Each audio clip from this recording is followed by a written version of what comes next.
Welcome to Your Speaking Matters, hosted by Rick and my lovely wife, Carol Durling. Each episode of this podcast unravels the secrets of effective communication through engaging conversations, providing techniques and tips you can use. The skills and techniques will help transform your fear of public speaking, if you have that, and give you a skill that opens doors to new opportunities. In this episode, we are going to discuss off-the-cuff speaking.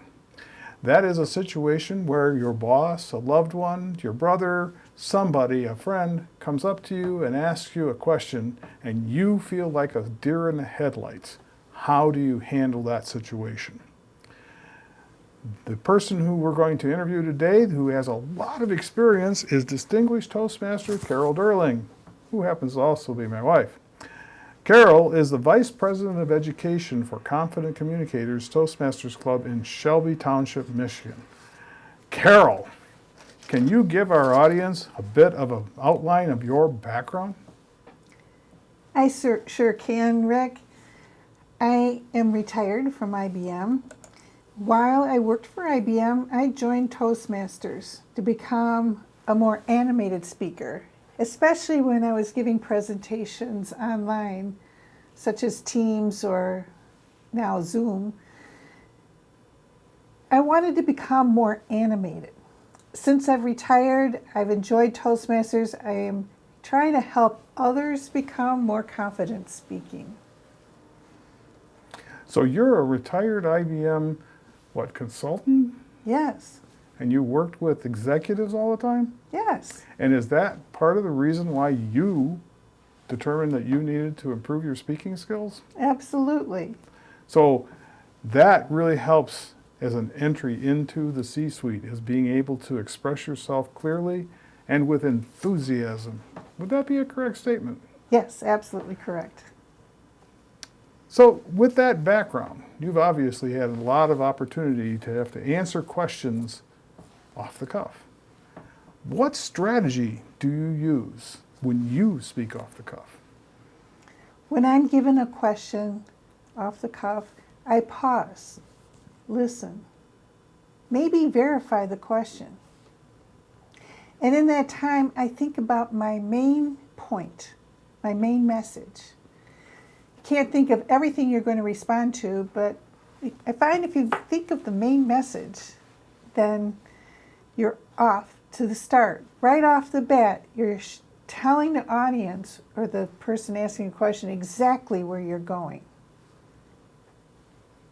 So you start off by deciding what your message is.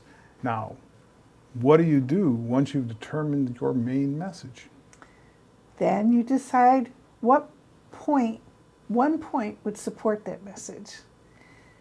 Typically, you may know 10 things about a subject that you're asked about, but in the theme of being brief, you only respond with one supporting point, maybe two, but one supporting point that could be an example, a story, an anecdote that supports your main point. Then when you conclude, you'll repeat your message, your main point, and end on a high note, maybe a call to action. Now you mentioned that you only give one point. That sort of makes sense to me if you're in a situation where you're talking to your boss or your boss's boss or even the chief executive officer of a corporation, because they just don't have a lot of time for you to expound on how much you know. So is that part of the reason why you say be brief? Absolutely. When you're asked a question off the cuff, again, people aren't asking for a dissertation. They just want to know what is your message and one example, one anecdote, and that should answer the question. Well, that makes sense to me, particularly since I had the opportunity to lead large teams as well. And you got 10 or 15 or 50 or 100 people reporting to you. If every last one of them comes up to you and wants to bend your ear for 10 minutes, your day is gone. Not only that, but you really will get nothing accomplished. So I appreciated when people were brief and gave me what they needed quickly and concisely. Now, you mentioned a call to action is the last thing. Can you give an example and explain what you mean? Because I think there's probably multiple possible definitions of what a call to action might be. Can you provide some insight into what that might be? Yes, you ask the audience to do something. Join Toastmasters, or maybe contact your congressman. There are a lot of things. Maybe say, take my advice. Those are all examples of call to action. So in my situation where I had people coming to me, what I really valued as the project executive was when they came to me and said, this is the situation and I need you to do this, or I need help to get this accomplished. They were being brief, they were being sincere, and they just told me what they wanted. The call to action was a request for me to do something, and I was fine with that. And I often took care of those types of things immediately. More on that later. Now, we've talked about this whole concept of taking care of, be brief, be sincere, be seated. But I also know that you are very much into SMART and specific goals, specifically the whole concept of specific, measurable, attainable, relevant, and timed when it comes to setting goals. Can you tell us why goals are important to you? Goals are important to me because when I reach a goal, I get immense satisfaction out of achieving that goal, and I have much joy over it. For example, I wanted to get a bachelor's degree. I worked very hard for many years to get this degree. I sacrificed time with family and friends because I was working. If I wanted to do something Friday night, I was studying all day Saturday. It was very difficult. When I achieved that goal and got my degree, I was joyful. I was so happy and well satisfied. In fact, everyone should set 1 or 2 goals this year. I encourage you to go do that. That's awesome. And it makes total sense to me. Now, one of the things I'm noticing as we're sitting here talking is that you seem to be enthusiastic. You seem to be really into this whole topic of how to really get your point across when you're asked a off-the-cuff question.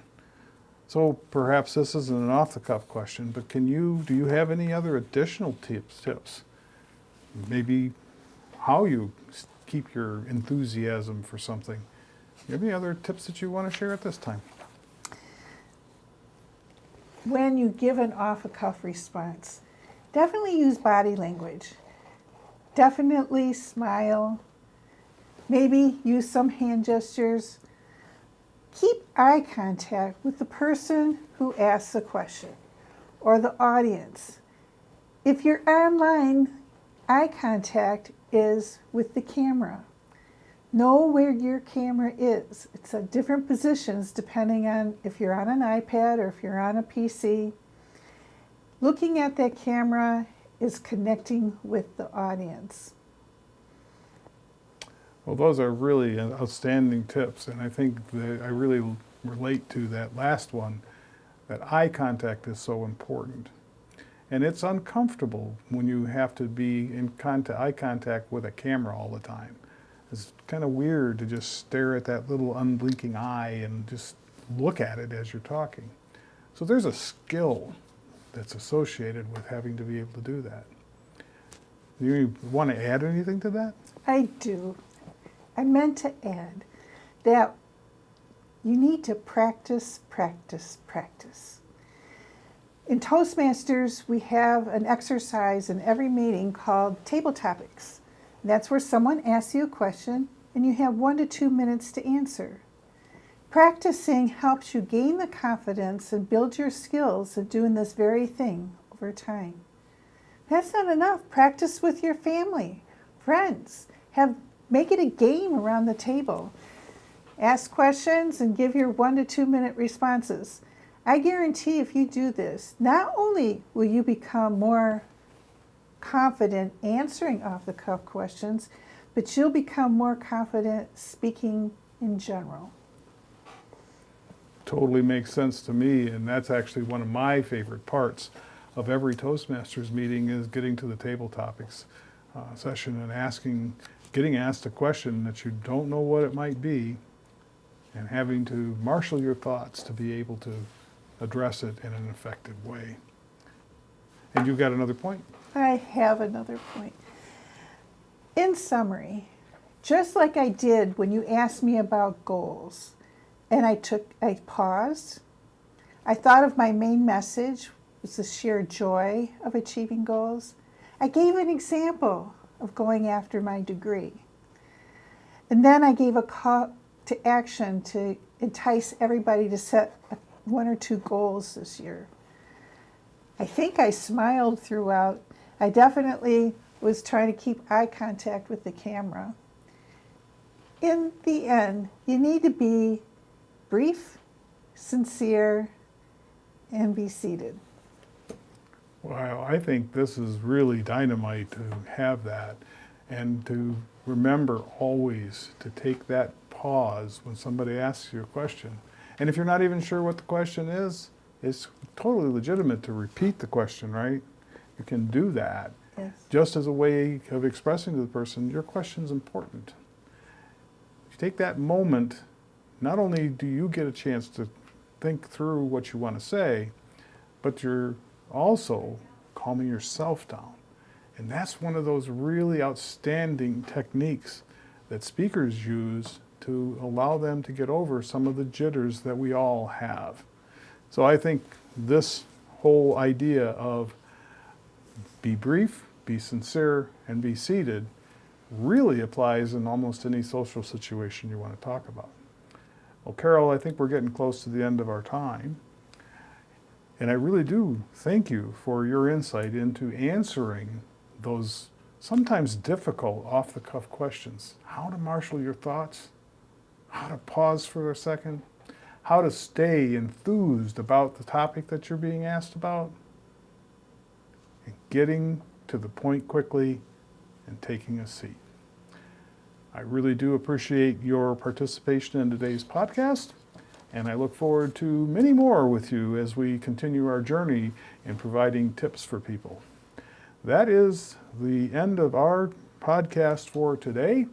Here comes that wonderful music in the background for us to hear. And as always, I really do appreciate On TV Studios for their opportunity that they provide us to do these podcasts in a very professional and wonderful studio. And again, thank you, Carol, for participating in today's podcast. You're welcome.